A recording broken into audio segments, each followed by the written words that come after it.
This is just an ordinary pub in an ordinary town. But at the Three Merry Lads in Sheffield, something strange has been going on. Early Sunday morning, getting ready for Sunday lunch, me and a kitchen porter, a guy walked through the kitchen.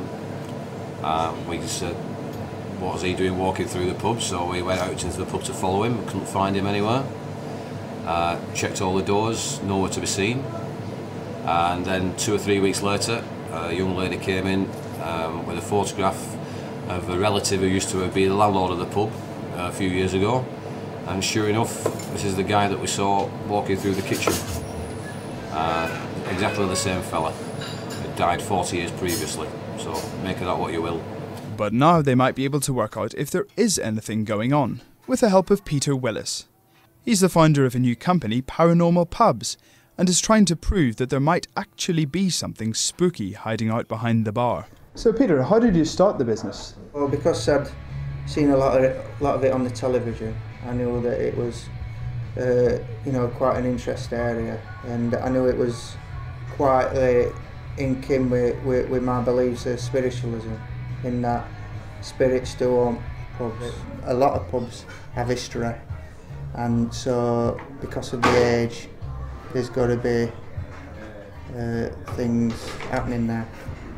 So far, Peter's results have been inconclusive. But why is it that ghost stories attract people to pubs like this? Here at Goldsmiths College is Professor Chris French. He's the UK's foremost authority on paranormal psychology. He spent years finding out why people enjoy a good scare, and why pubs might like to have a ghostly reputation. I mean, one of the obvious reasons why places like pubs and hotels and old castles have reputations of being haunted is that it's actually good in terms of business. People actually quite like the idea of having a ghostly encounter. I mean, you look at the popularity of these ghost hunt evenings and so on and so forth these days. It's a really very big business. You look at the popularity of TV programmes like Most Haunted and all those similar kinds of programmes. So, to find out if you really can make money from the paranormal, where better to go than the self-proclaimed European capital of ghosts? I'm off to York.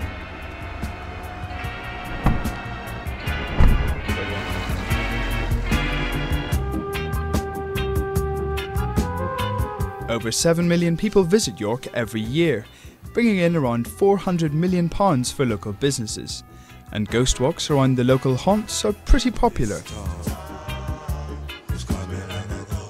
Amanda Hayward runs York's only haunted pubs walk, combining scary stories with a few beers. It's nice to sit down, rather than going on a ghost walk, which is very impersonal, it's nice to be able to sit down with you over a drink and actually tell you the stories of the ghosts and talk about your own experiences too. Apart from that, the beer's good. Do you think that the ghost tours have been important in driving tourism in York? I think the statistics for Visit York are actually something like 86% of people that come to York want to do something paranormal. Right. So whether that's going on a ghost walk, whether it's going to a pub, you just need to walk around the pubs in York, and most of them have a sign up saying, "We are the most haunted pub in York," which I think every pub actually says it is. Later that evening, I joined Amanda and her daughter Rachel on one of their tours. With tales of ghosts and a few pints along the way, the walk keeps the punters and the pubs in high spirits. And as the night drew in, the atmosphere certainly felt pretty eerie. So, do ghosts exist? I'm not sure it really matters. I think people will continue to believe, with or without proof, as long as the stories continue to scare and entertain. As for me, I'm hooked, so I'm going to see if I can find a ghost story of my own. All right?